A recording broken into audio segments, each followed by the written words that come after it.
Baie welkom by vanaand se program Fokus. Ek is Pieter Kloete en my gaste vanaand is Jaco Kleinhans, hoof van internasionale skakeling by Solidariteit. Jaco, baie welkom.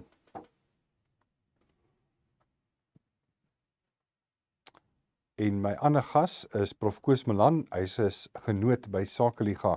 Prof Koos, lekker om hier in die ateljee te hê. Goeienaand Pieter, goeienaand luisteraars, goeienaand Jaco. Ek het nie vir Jaco gehoor nie. Ja, ek het hom ook nie gehoor nie, maar ons gaan nou terugkom na hom toe. Ek dink hulle gaan seker weer probeer in die lyn kry, maar ek dink ons moet begin. Goed. Prof, daar's baie waardeur ons moet gaan, weer die wêreld staan nie stil nie. Daar's baie nuus om oor te gesels. Kom ons begin met die nuutste tussen Iran en die VSA. Ek lees ook nou dat Iran letterlik volgens CNN omtrent 'n uur gelede gesê het hulle onttrek nou heeltemal weens die aanvalle wat Israel nog steeds op Hezbollah in Libanon voer. Wat is die nuutste tussen Iran en die VSA, Prof Koos? Sover ek weet dit wat jy sopas gesê het. Die belangrikste met betrekking tot hierdie kwessie is watter sin om daarvan te maak. Wat is die betekenis daarvan? Wat is die strategiese posisie van die twee partye teenoor mekaar? Ek wil ten aansien van hierdie kwessie Pieter graag verwys na 'n opmerking wat van Fareed Zakaria gepraat van CNN, wat Fareed Zakaria nou die Sondag gemaak het met betrekking tot hierdie situasie. Hy het gesê, kyk, die VSA en Iran is soos twee ouens in twee voertuie wat reg op mekaar afjaag, wat chicken speel. So, wie gaan die eerste ou wees wat koue voete kry en wegdraai? Wie gaan daarteenoor dalk sy stuurwiel sluit en doodeenvoudig besluit om verder af te jaag op die opponent? Nou, vir die VSA is daar baie minder op die spel as wat daar vir Iran op die spel is. Vir Iran is daar op die spel, die Iranese regering is daar op die spel, dat indien hy toegee, dan beteken dit dat die Iranse regering, die hele regime is daarmee heen. Hy het dus baie min vermoë om as het ware toegewings te maak. Dit staan teenoor die VSA. Daar's natuurlik baie in die spel ook vir die VSA, maar inderdaad baie minder. Daar's die moontlikheid van ekonomiese skade en daadwerklike ekonomiese skade op hierdie stadium, maar die VSA loop nie die risiko dat die regering ontsetel gaan word nie. Hy loop nie die risiko dat die Trump-regering môre weg is nie, as gevolg van die oorlogssituasie nie. Daar is derhalwe baie meer rede vir die VSA om as dit ware uit te draai in hierdie spel van chicken, alvorens hy homself teen wie ook al vasjaag, in die besonder teen Iran vasjaag. Dit is baie duidelik, en dit is hoekom ek besluit het, laat ek hierna verwys. Dit is baie duidelik uit Iran se onlangse optrede, onlangs soos jy sê, soos 'n uur en 'n half gelede, dat daar's vir hom soveel op die spel, hulle gaan doodeenvoudig nie toegewings maak nie. Die in teenstelling met die VSA. Dan is die VSA tegelykertyd in die baie moeilike posisie waarin hy homself ingemanoeuvreer het op 'n baie onoordeelkundige en in die finale instansie onverstandige en onwyse manier. Dit is, hy's baie heg geknoop aan die regering van Netanyahu. Netanyahu het hom as het ware in die kort hare beet. As Netanyahu besluit, hy gaan doodeenvoudig voort met die oorlog in Suid-Libanon soos wat daar voortgegaan word, en hy besluit dit word nie geknoop aan vrede in Iran nie, dan gaan hy doodeenvoudig voort. En die VSA kan niks daaraan doen nie, tensy hy regtig ingaan, Trump ingaan, of die minister van buitelandse sake, en vir Netanyahu dwing om doodeenvoudig sy aanvalle op Suid-Libanon te stop. Maar dit lyk nie asof hulle oor die vermoë beskik inderdaad om dit te doen nie. Nou sê Iran, luister, as julle dit nie doen nie, as Suid-Libanon, Libanon in die algemeen, nie geknoop word aan die skikking met betrekking tot Iran nie, nou ja, dan speel ons nie saam nie. Dan onttrek ons inderdaad, soos wat nou hier gebeur het, uit die onderhandelings uit. En dit plaas die VSA in 'n baie moeilike posisie. Dit dui natuurlik tegelykertyd, Pieter, op 'n moondheid in die vorm van Iran, wat glad nie in so 'n slegte posisie is, soos wat 'n mens moontlik sou wou glo nie. As hy in 'n baie slegte posisie was, as hy op die punt was om in duie te stort, sou hy uit die aard van die saak baie gretiger gewees het om toegewings te maak wat hy klaarblyklik nie is nie.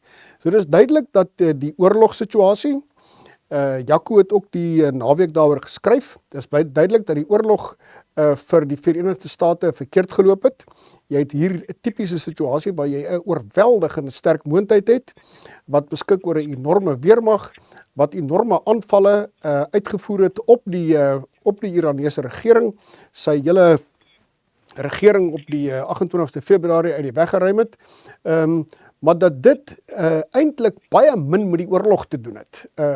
Wat mens ook al kan sê van die aanvanklike aanval wat aangerig is, wat uitgevoer is, en die skade wat aangerig is, het dit in die finale instansie die Iranese regime nie naastenby tot 'n val gebring nie, en is die VSA eintlik op hierdie stadium in 'n baie moeilike posisie vir soverre as wat hy eintlik baie min bedingingsvermoë het.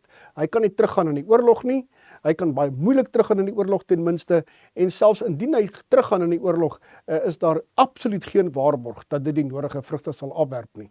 Wat uiteindelik, wat my betref, vir die VSA onder Trump net met een keuse laat, en dit is dat hy uiteindelik baie soortgelyk aan wat gebeur het in al die vorige keuseoorloë, soos in Afghanistan, soos in Vietnam, ensovoorts, en in Irak natuurlik, dat hulle gaan doeteenvoudig uiteindelik onttrek. Hulle gaan streng gesproke militêr wen, maar dit is nie belangrik nie. Die belangrike ding is, wie wen polities? Hulle gaan polities verloor. Jaco, is jy al met ons? Ja, ek is van die begin af met julle, ek hoor van die begin van die program af. Wonderlik. Jaco, net voor ek vir jou vra oor die nuutste van Iran en die VSA en repliek op Prof Koos, ek sien CNN het nou die nuutste artikel wat omtrent so 'n uur of wat gelede was, geplaas wat sê, en ek lees dit en ek haal dit aan, Israel working to tighten the news around Hezbollah, spokesperson says.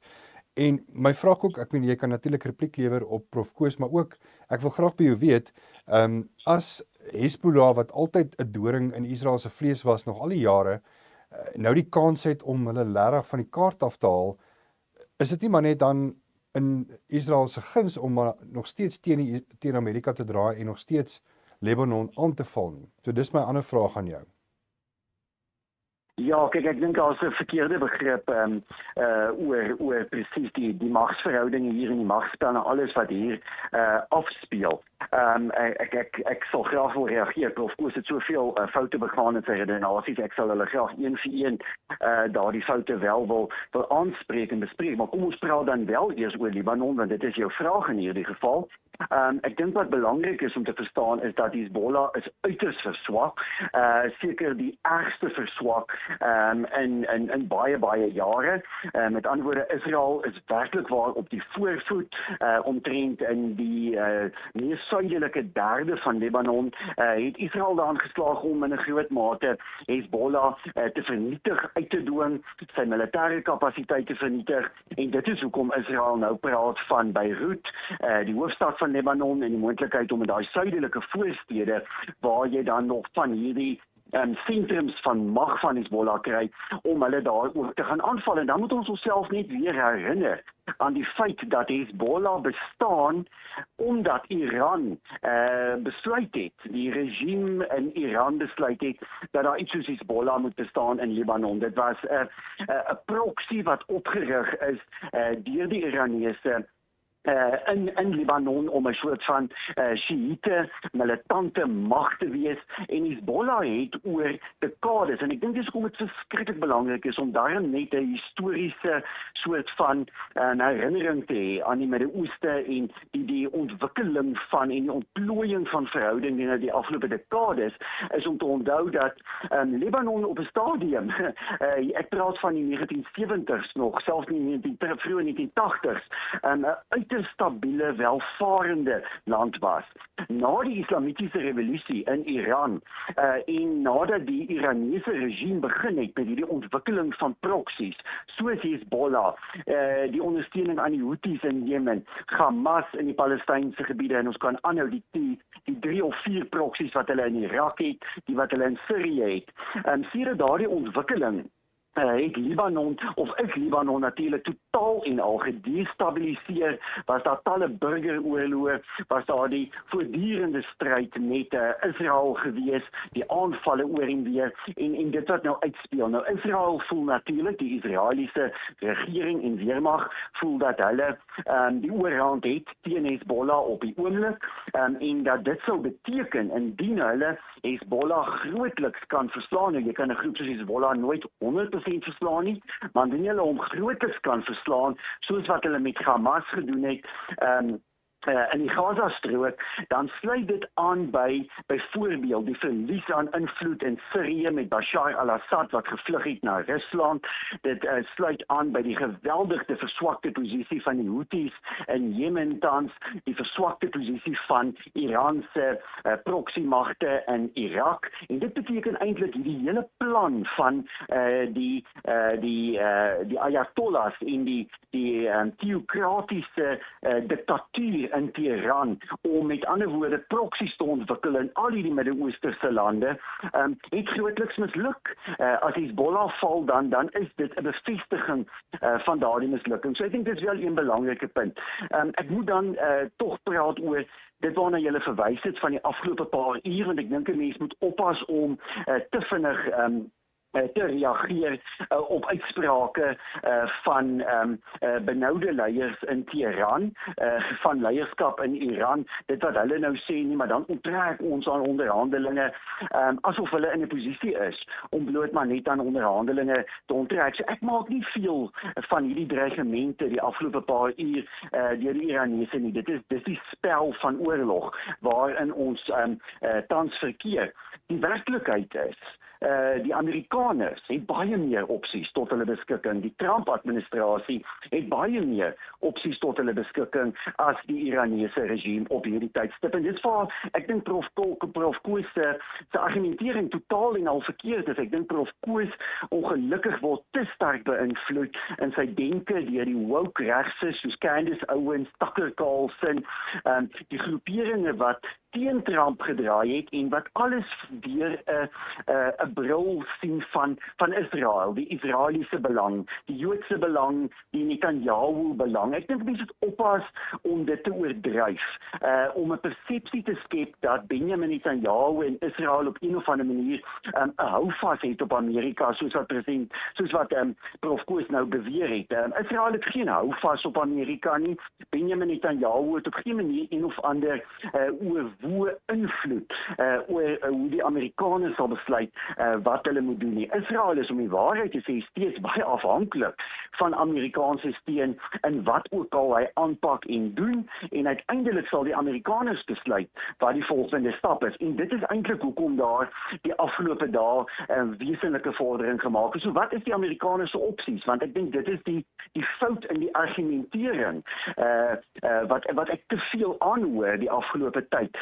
Die Amerikaners het 'n verskeidenheid opsies. Kyk waaroor berig die Wall Street Journal vandag, dat daar eintlik so stil die afgelope 3 weke 70 kommersiële olietankstepe deur die Seestraat van Hormuz beweeg het. Wel, dit is hoekom ons die afgelope paar dae weer skermutseling sien, want al wat Iran oor het, sy enigste middel om te onderhandel, is sy pogings om met kleinskaalse guerrilla geweld deur die Islamitiese Revolusionêre Wagkorps die Seestraat van Hormuz te ontwrig, om dit so onveilig te maak dat kommersiële skepe nie deur die Seestraat kan beweeg nie. Die Amerikaanse vloot het begin met lugondersteuning om dit veiliger te maak, en skepe het begin deur beweeg en die olieprys het begin daal. Amerika blokkeer nou al vir weke Iranse hawens.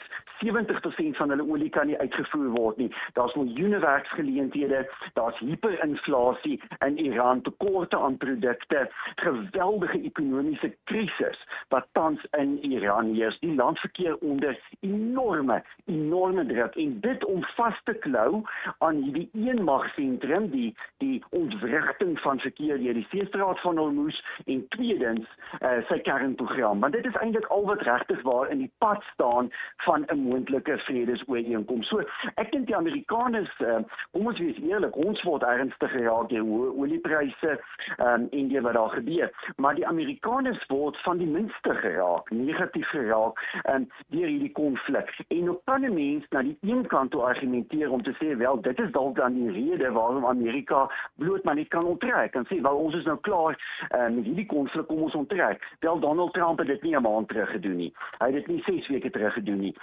Donald Trump en die Trump-administrasie is besig om hier 'n spel te speel.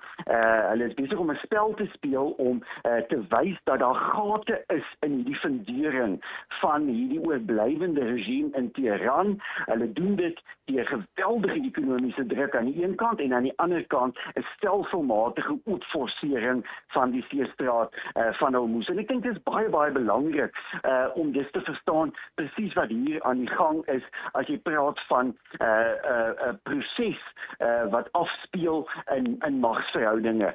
Anders sou ons baie, baie lank al terug toe Donald Trump aanvanklik eintlik 'n skietstilstand ooreenkoms bereik het, sou ons baie vroeër al 'n soort van ooreenkoms gesien het wat potensieel swak kon wees vir die Amerikaners. Ek is steeds, en ek het dit geskryf in die Nuusweek artikel waarna Prof Koos verwys, ek is steeds bekommerd oor die aanvanklike besluit wat onder druk van Pakistan en Saudi-Arabië geneem is deur die Trump-administrasie om nie aanvanklik betyds die seestraat van Hormuz eenvoudig met mag oop te dwing nie. Dit was 'n fout van die Amerikaanse regering, van die Trump-administrasie. Hulle probeer dit nou regstel. En die tweede punt is dat dat Israel natuurlik gewerk het aan 'n meesterlike plan om die Koerde te ondersteun met wapens en met lugondersteuning om vanuit die ooste van Irak deur die weste van Iran dan nou 'n opstand te lei. En die Amerikaners het nie aptyd daarvoor gehad nie, omdat hulle bekommerd was vir sektariese geweld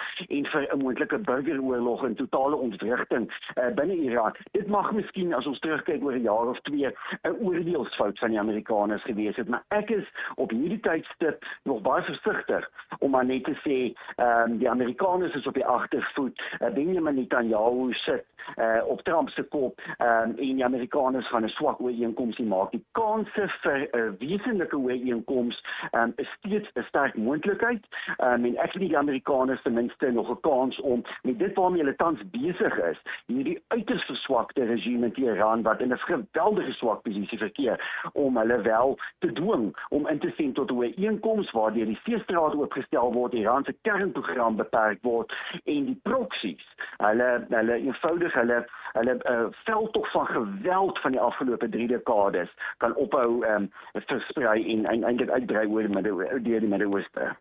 Ek gaan vir Prof Koos gee om te 'n repliek te lewer. Ons vat net gou vinnige breek. Ons is net hierna weer terug. Hier is 'n eenvoudige, tradisionele melktert resep wat perfek gaan werk vir jou ouma se verjaarsdag. Meel, melk, botter, bak, roer. Volg hierdie metode en alles gaan perfek uitwerk vir vandag. Dankie klets. Dis asof my ouma saam in die kombuis is. Kaneel is uit opsioneel. Nee, ek dink jy's opsioneel. Waar begin ek? Van projekplanne, navorsing vir skooltake tot nostalgiese resepte. Klets veilig saam op die Solidariteit app. Welkom terug by Fokus. Ons gesels eers oor die Iran en VSA. Wat is die nuutste daar? En ek wil nou vir Prof Koos vra vir 'n repliek. Ek wil tog vra Prof, ek sien dat CNN het ook berig dat nou dat Iran hulle internet stelselmatig nou weer oopgestel het vir hulle burgers om te gebruik, het daar nou weer video uitgelek van Iran wat hulle missiellanseerders by 'n skool verbloem. Is dit nie miskien ook 'n desperaatheid van Iran nie? Ek meen Dat Iran desperaat is sonder twyfelbaar. Dit kom presies, en dis presies in ooreenstemming met die punt wat ek reg aan die begin gemaak het. Daar's veel vir hulle op die spel en daarom sal hulle absoluut alles in hulle vermoë doen om hulle self te kan handhaaf. Terug by Jaco. Jaco, jy het gesê ek het soveel foute gemaak, so het jy begin. Dit was 'n blote propaganda stelling wat jy gemaak het. Want jy het totaal in versuim gebly om hoegenaamd enige fout uit te wys. Jy het dit nie gedoen nie. Jy is in versuim. In die tweede plek, Jaco, jy vertel vir ons dat hoe dat die FSA gesorg het onder druk van Pakistan en van Saudi-Arabië. Dat in plaas daarvan dat hulle op 'n selfgeldende wyse opgetree het, hulle besluit om dit nie te doen nie. Jy vertel vir ons voorts dat daar moes maar net oorgegaan gewees het tot 'n stryd danksy die Koerde, met die hulp van die Koerde, maar dit het ongelukkig nie gebeur nie. Jy sê vir ons ook dat as hulle dit maar net gedoen het. Nee. Ek het Prof Koos, jy verdraai my woorde. Is besig om my woorde te verdraai. Ek het nie een van daai punte op daardie manier gemaak soos wat jy nou kwaadwillig beweer ek gemaak het. Jaco, jy moet nou stil bly. Kom ons gee vir Prof Koos en dan gaan ek vir jou die laaste repliek gee, Jaco. Ja, Jaco, jy moet nou eers stil bly. Jy het jou vorige keer onbeskof gedra en jy gedra jou weer onbeskof. So staak jou onbeskoftheid. Jaco, jy het jouself totaal oorgegee met betrekking tot hierdie situasie aan niks anders nie as onverbloemde, onbegrensde propaganda terwille van die Verenigde State. Dis wat jy gedoen het en terwille van Trump. Jy het jou oorgegee aan doeteenvoudig aan wensdenkery en jy gee jou oor daaraan dat die Amerikaners moes tog maar net geluister het vir Jaco Kleinhans. Hy weet beter hoe die oorlog gevoer sou moes gewees het. Dit is wat jy sopas gesuggereer het en dit is wat jy ook nou die dag gesuggereer het in jou artikel. As hulle maar net vir Jaco Kleinhans geluister het, maar toe is hy nou ongelukkig nie so na aan die Amerikaanse regering nie. Dan wil ek vir jou sê, gepraat van kwaadwillig, jy sê ek maak foute, maar jy wys net een uit nie. En dan gaan jy daartoe oor om te sê, dat ek gee myself oor aan regse woke mense. Ek het nie na een van hierdie mense verwys nie. En ek het nooit geweet hulle is regs woke nie. So hoekom doen jy dit, Jaco? Jy probeer doeteenvoudig jou gespreksgenoot probeer jy hanteer as 'n totale opponent. Dit is wat jy gedoen het in die afgelope 6 weke. Jy het hoeveel keer jou stem verhef en vir my gesê ek is verkeerd.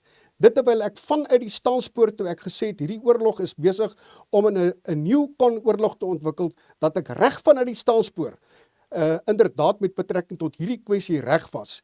En jy wat beskik oor al die inligting, het ongelukkig die inligting verkeerd vertolk en het jouself bewys as 'n hopelose of trouens geen vertolker hoegenaamd nie. Jy het die inligting tot jou beskikking, maar jy kan nie op 'n intelligente wyse met die inligting omgaan nie.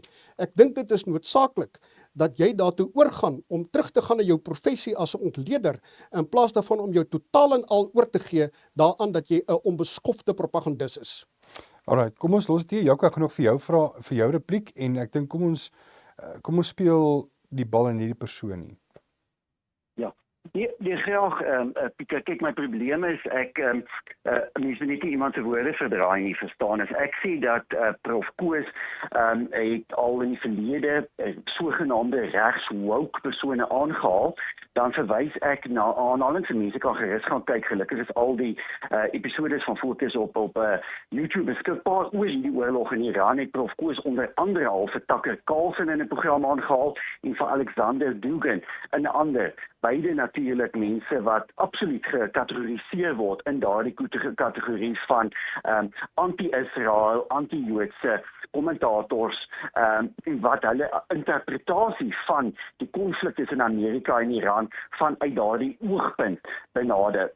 Ek het vir Prof Koos gesê, ek verskil van punte wat hy gemaak het en ek dink hy is verkeerd met van sy argumente en ek sal daarby staan. Ek dink hy is verkeerd dat hy beweer, daar's geen bewys daarvoor dat Benjamin Netanyahu op die kop sit van Donald Trump nie. Hy het beweer dat hierdie oorlog besig is om te ontaard en dieselfde as voormalige soort van neokon-Amerikaanse oorloë wat ons van weet, dis natuurlik geensins die geval. Hier was byna geen Amerikaanse sterftes nie. Dit was 'n baie kort militêre operasie wat oor 'n periode van enkele weke afgespeel het. Ek het nie gesê dat Pakistan en Saudi-Arabië vir Donald Trump voorgeskryf het of dat Trump eenvoudig maar net geval het vir hulle nie. Hulle het op daardie tydstip en veral Pakistan se weermaghoof opgetree as 'n mediator, as 'n tussenganger en dis baie bekend. Daar's verslae hieroor dat die Pakistanis op daardie tydstip toe Donald Trump die Amerikaanse vloot wou gebruik en eintlik begin het om te gebruik om die seestraat van Hormuz te open, het die Pakistanis vir Trump gesê, ons is so ver in ons gesprekke met leiers in Iran, dat ons dink dit nou die onderhandelinge kan ontspoor. En Trump het gebaseer op daardie inset tot die onderhandelinge gesê, nee goed, dan sal ons nou nie daarmee voortgaan nie. Ek dink terugskouend is jammer, ek dink as daar op daardie stadium meer 'n soort van brute militêre poging was om die seestraat van Hormuz te heropen, dan sou dit sekerlik geslaag het. Ek dink die belangrike, as ek daarmee kan afsluit, Pieter, want ek dink nie ek wil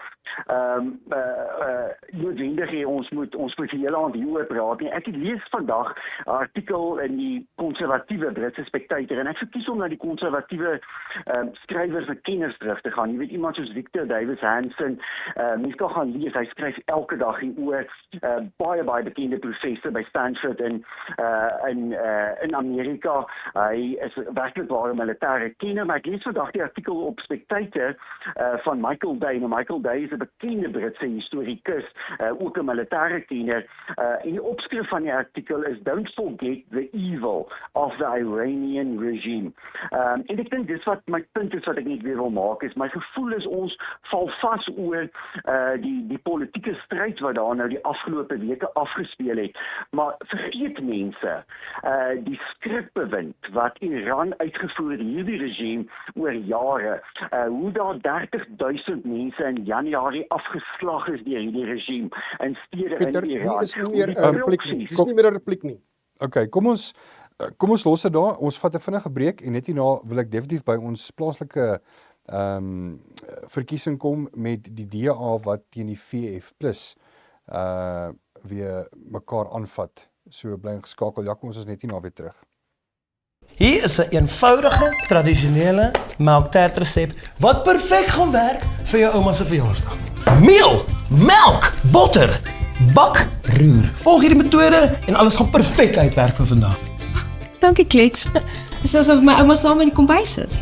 Kaneel is uit opsioneel. Nee, ek dink jy's opsioneel. Waar begin ek? Van projekplanne, navorsing vir skooltake tot nostalgiese resepte. Klets veilig saam op die Solidariteit app. Welkom terug by Fokus. Ons gesels nou 'n bietjie oor plaaslike politiek. Jaco, ek wil sommer vir jou vra, daar was nou onlangs weer 'n woordwisseling tussen die DA en die VF+. Is hulle nie veronderstel om eerder maar om saam te werk soos Connie Mulder in 'n repliek op sy Facebookblad gesê het nie? Absoluut so. Ek dink dit is 'n groot fout, Pieter. Ek verwys veral hier na byvoorbeeld Jordan E. Lewis, die nuwe leier van die DA, wat ek dink 'n vars bries is, wat iemand is wat duidelik homself bewys het as burgemeester van Kaapstad, maar wat die naweek ook aanvalle uitgevoer het op Pieter Groenewald, die minister van korrektiewe dienste. Ek dink is onnodig. Ek dink hierdie soort dinge is onnodig as mens teruggaan na wat verlede week byvoorbeeld in die tussenverkiesing daar in Foleni gebeur het in die Val Driehoek en hoe die DA daarin geslaag het om vir die eerste keer eintlik ooit 'n tipiese township swart wijk by die ANC oor te neem. Dan dink ek baie kiesers hoop eintlik dit is waarop die DA sy fokus nou wil plaas, is om daardie ongelooflike gefrustreerde swart kiesers wat eenvoudig geen dienslewering van die ANC kry nie, wat kwaad is vir die ANC, om daardie kiesers te oortuig om vir die DA te stem, om seker te maak dat die bruin kiesers in die Weskaap, wat die afgelope paar maande stelselmatig begin beweeg het aan die Patriotic Alliance toe, dat hulle terugkom. 'n Stryd tussen die DA en die Vryheidsfront verswak op geen manier die ANC nie, en lewer definitief geen bydrae daartoe om die ANC te ontsetel in plekke waar hy steeds regeer, en ek dink byvoorbeeld aan Pretoria nie. So ek dink dis 'n fout, dit is 'n strategiese fout, waarop dit gebaseer is om in hierdie soort van gevegte betrokke te raak, is ek nie seker nie, maar ek hoop regtig waar hierdie partye, en as mens maar kyk na die kommentare in die media van ons gewone Afrikaners kiesers, dan wil mense nie hierdie gevegte hê tussen die DA en die Vryheidsfront, en ek hoop regtig waar beide partye neem dit redelik ernstig op.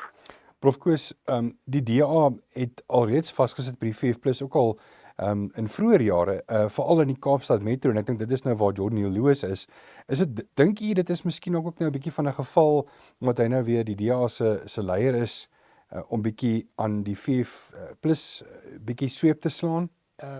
Ek dink, ek weet nie, dis bloot 'n bespiegeling, ek wil my nie daaroor uitlaat nie.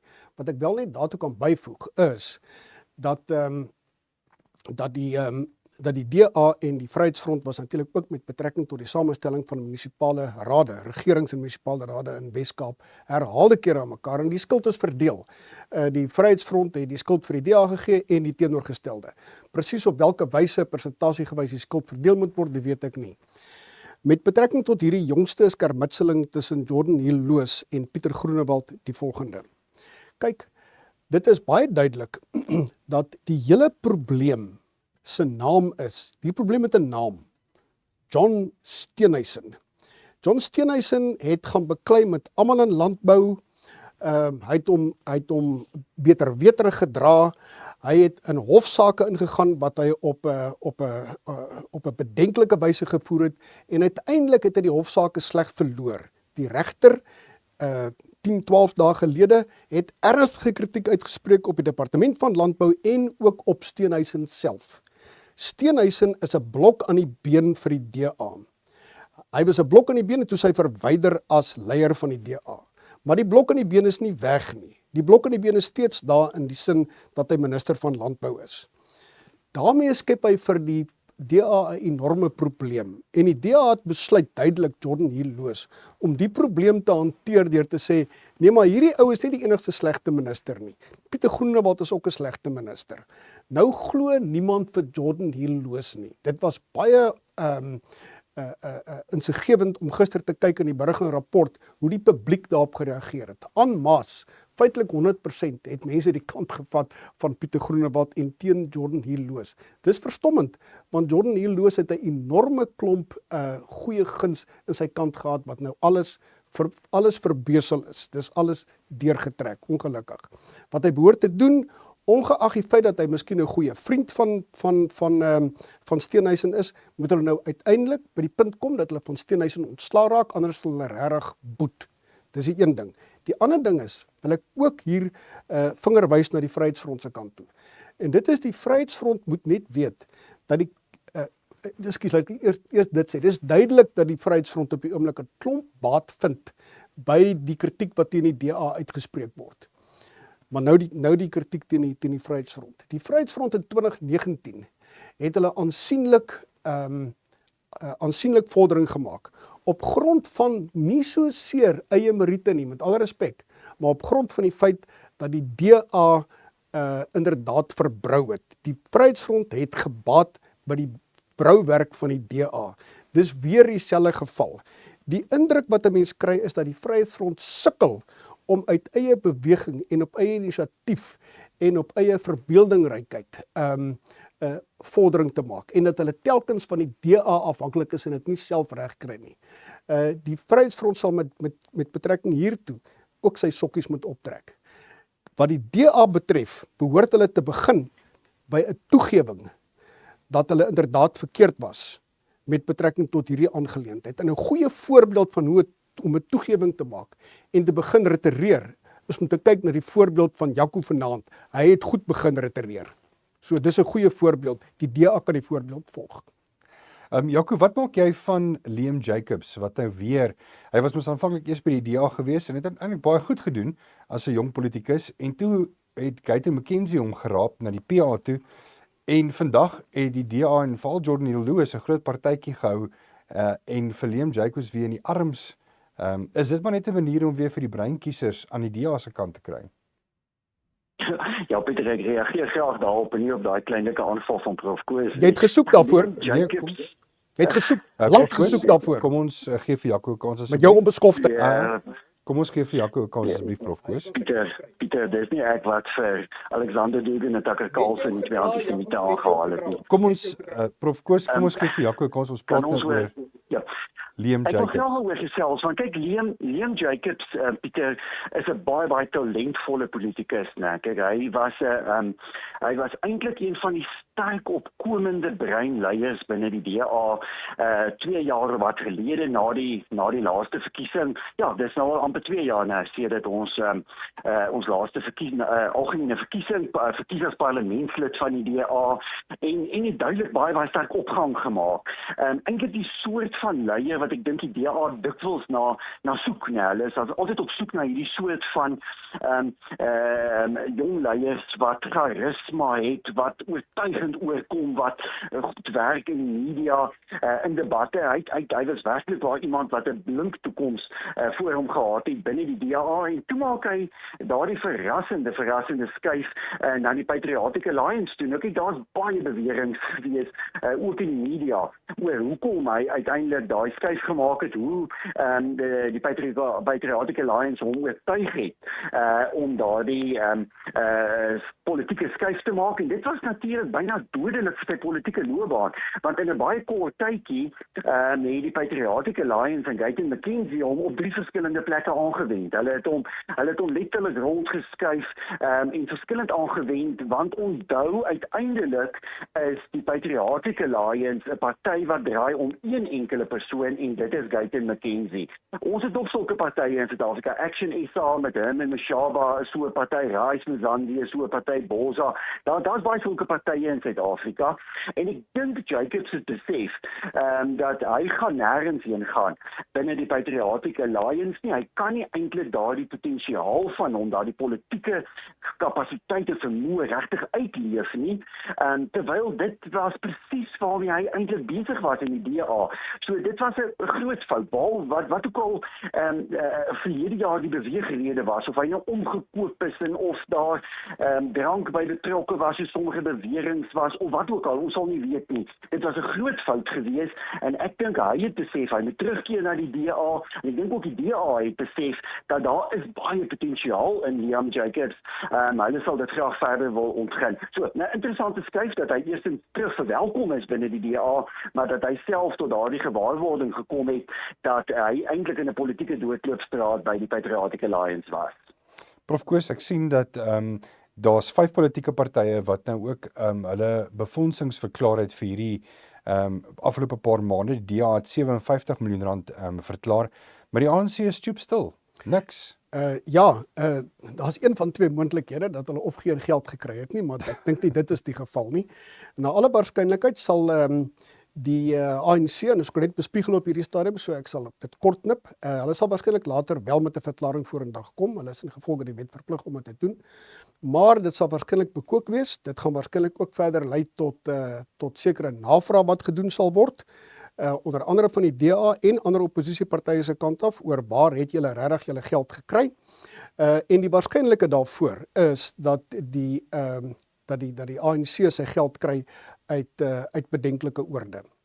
Dit is opvallend dat die DA 'n klomp geld gekry het. Die DA kry altyd 'n aansienlike klomp geld voor 'n verkiesing. Dit spreek natuurlik inderdaad van aansienlike vertroue wat daar is, veral van groot geld in die DA, en wat dit betref is dit sekerlik 'n mosie van vertroue in die DA. Daar's natuurlik vir etlike ander politieke partye wat ook nog nie verklaar het watter bedrae hulle gekry het nie, waarin daar niks gelees moet word nie. Die Vryheidsfront het byvoorbeeld nog nie verklaar nie, maar ek dink nie uit die aard van die saak behoort daar enigstens 'n skewe vertolking daaraan geheg te word nie. Dit sal wel mettertyd volg. Ja, kom maar so verkiesingsveld tog, het is ook nog in die verlede gesê, het kos nogal redelik baie geld. Dink jy 57 miljoen is genoeg vir die DA om dan ten minste uit die blokke uit te kom? Ek sien dit al klaar. Ja. Pieter, baie goeie vraag. Kyk, ek dink die DA gaan die grootste veldtog voer. Hulle gaan 'n reuse veldtog voer en hulle gaan 'n duur veldtog voer en hulle is reeds besig om 'n duur veldtog te voer. As jy maar vat in Johannesburg, Helen Zille het 'n reuse verkiesingsspan reeds saamgestel. Dis natuurlik wat nodig is. Dit sluit in kommunikasiemense, grafiese ontwerpers, sosiale media kennis. Hy is besig om spesialiste op verskeie velde aan te stel en dit kos geld. Dit alles kos baie geld. So dit is 'n duur veldtog. Die DA het natuurlik die stigter van Capitec Bank agter hulle. en hy is op by verre die grootste bydraer aan hierdie gelde wat kennis kom meestal uit sy eie fondse en sy familietrust uit. So hy is by verre die grootste bydraer tans tot die DA. Dit is etlike 10 miljoene rande wat daar geskenk is. Maar ja, ek dink die DA, die een ding wat jy van hulle kan sê, terwyl hulle duidelik ernstige politieke voetfoute maak, John Steen is aanvanklik nou oor Jordan Lewis, is hulle 'n party wat 'n reuse verkiesingsmasjien het. Daai verkiesingsmasjien is oor jare ontwikkel en dit is 'n duur verkiesingsmasjien. Die groot vraag is die ANC. Dit is heeltemal vir my die ding waaroor ek bekommerd is. Want hier is duidelik geld wat rondbeweeg. As jy kyk na geld wat geskenk word aan die ANC, is dit tans hoofsaaklik deur hulle eie beleggingsmaatskappye, Chancellor House en een of twee ander beleggingsmaatskappye wat aan die ANC behoort. En daar is geld wat vloei, daar is kontrakte wat toegeken word, reuse tenders wat toegeken word. Dis goed waaroor ons baie bekommerd moet wees. Die dinge waarby Chancellor House en ander beleggingsmaatskappye wat geld gee aan die ANC, waarby hulle betrokke is. Onthou wat in 2024 gebeur met die nasionale verkiesing, Pieter. Die ANC was byna bankrot, nee. Hulle meubels is amper opgelaai by hulle hoofkantoor, die Tuliehuis, en toe het hulle ergens skielik geld vandaan gekry. En ons weet tot vandag toe nog nie waar daar die geld vandaan gekom het. Daar was beweringe oor Iran en Rusland en China en ander. Ons sal seker nooit weet nie. My vrees is dat daar weer sulke donker prosesse kan plaasvind in aanloop tot verjaar se verkiesing. Daar is reeds deur die onafhanklike verkiesingskommissie 1 of 2 ondersoeke na geld wat die ANC ontvang het. Ek hoop regtig waar die verkiesingskommissie, maar ook die media en almal wat hierby betrokke is, doen moeite om 'n bietjie die geldspoor na die ANC te verjaar te volg. Nou ja, baie dankie Jaco. Jaco Kleinhans, hoof van internasionale skakeling by Solidariteit, en my ander gas Prof Koos Milan is sakegenoot by genoot by Sakeliga. Wees ek was 'n sakegenoot. Ja. Ek het geld gehad. Tot volgende week.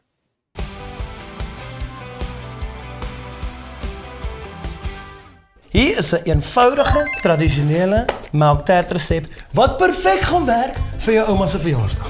Meel, melk, botter, bak, roer. Volg hierdie metode en alles gaan perfek uitwerk vir vandag. Dankie klets. Dis asof my ouma saam in die kombuis is. Kaneel is uit opsioneel. Nee, ek dink jy's opsioneel. Waar begin ek? Van projekplanne, navorsing vir skooltake tot nostalgiese resepte. Klets veilig saam op die Solidariteit app.